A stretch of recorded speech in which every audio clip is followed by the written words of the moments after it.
Decide how you will feel all day long, मतलब आपको decide करना है कि आप पूरे दिन के अंदर कैसा फील करोगे। इसको एक एग्जांपल समझते हैं।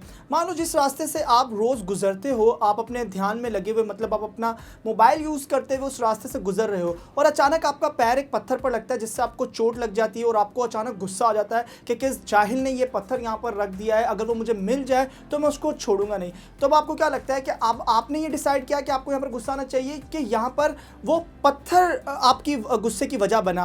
बिल्कुल वहां पर वो पत्थर गुस्से की वजह बना। अब यहां पर देखने वाली बात यह है कि गुस्से की वजह से आपका कुछ भी नहीं बदलेगा, मतलब जो दर्द आपको होना है उस चोट की वजह से वो होकर ही रहेगा।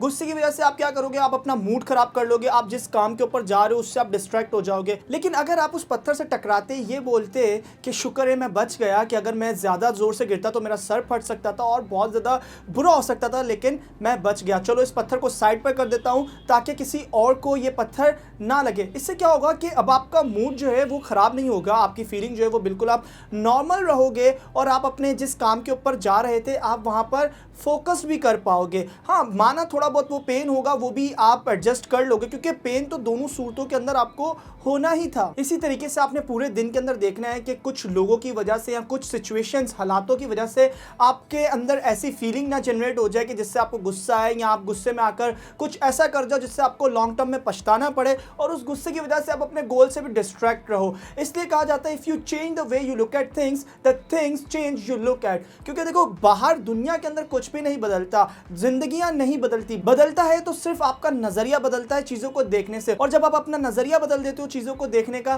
तो फिर आपकी लाइफ भी बदल जाती है। देखो फीलिंग हमारी लाइफ का एक बहुत इंपॉर्टेंट फैक्टर है क्योंकि अब आप ना ही अपनी फीलिंग से बड़ा कुछ सोच सकते हो और ना ही बड़ा कुछ कर सकते हो। मान लो इस वक्त आप बहुत ज्यादा डरा हुआ फील कर रहे हो, तो क्या आप इस फीलिंग के अंदर ये सोच सकते हो कि आपको अभी ही जाना है बहुत ज्यादा लोगों के सामने एक मोटिवेशनल स्पीच डिलीवर करनी है? नहीं, बिल्कुल आप ना ही ऐसा सोचोगे और ना ही आप कुछ ऐसे एक्शंस लोगे।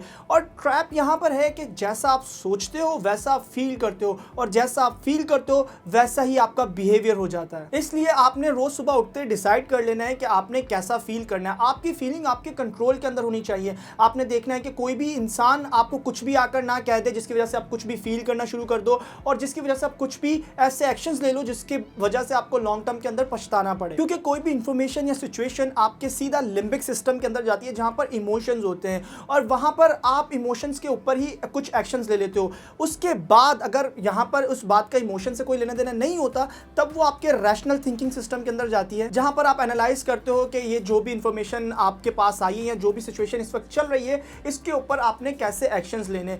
अब इसको एक एग्जांपल समझते हैं कि मान लो कि आप एक जगह पर बैठे हो और सामने वाला इंसान कोई आए आपसे बदतमीजी करे या आपको गाली दे, तो आप क्या पहले एनालाइज करोगे कि हो सकता है ये मुझसे बदतमीजी कर रहा है, इसको कुछ गलत फहमी हुई हो, क्या पता ये यहाँ अब इस वक्त अभी अच्छे मूड के अंदर ना हो, इसके साथ खुद कुछ बुरा हुआ हो इसलिए ये ऐसा कर रहा है? नहीं, बिल्कुल ऐसा नहीं होगा। जब भी आपके साथ कोई बदतमीजी करता है या कोई भी आपको, मैं आपको एग्जांपल दे रहा हूँ, कोई भी आपको गाली दे तो फिर आप फौरन से इमोशन के अंदर आ जाते हो, आपको गुस्सा आ जाता है और फिर आपको जैसे गुस्सा आता है तो फिर आप अपने गुस्से के हिसाब से एक्शंस लेते हो। इसलिए कोशिश करो कि आपकी फीलिंग सिर्फ आपके कंट्रोल में हो।